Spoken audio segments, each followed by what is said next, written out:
الفيديو ده يا جدعان فيه فضيحه زملكاويه. طبعا مش هينفع اشغل الصوت عشان لو شغلت الصوت الفيديو هيتحظر طبعا.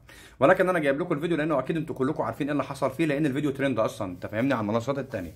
الفيديو ده يا جدعان طبعا خاص بالخناقه، بالمشاجره اللي كانت موجوده في المدرجات بتاع نادي الزمالك.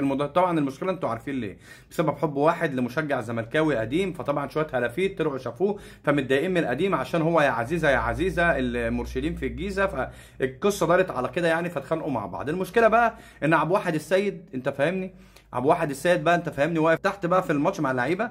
فالراجل بقى اللي هو انضرب ده، فصاحبه بيقول له الراجل ده جاي عشان جاي يشجع النادي بتاعك، وعشان مش عارف ايه وجاي يعني عشان بيحبك وبيحب بيحب لعيبه نادي الزمالك وجاي يشجعكم. فانضرب. فراح بقى، انت فاهمني، ايه كابتن سيد عبد، اسمه ايه ده، عبد الواحد السيد، شاتم كله في بعضه. قال لهم شويه مهزئين ومش عارف ايه. الواد بقى شتم شويه مهزئين دي، قال لهم بقى انتوا شويه ايه بتقرصوا في بعض، بتقرصوا، انت فاهمني، شويه مقرصين بتقرصوا في بعض. والنادي بتاعك نادي ايه؟ مقرص بقى. ما اعرفش بقى هو النادي ده فيه نمل فيه ناموس بيقرصوا في بعض، انا ما اعرفش بصراحه. ولكن طبعا انت عارف الكلمه انا مش هينفع اقولها.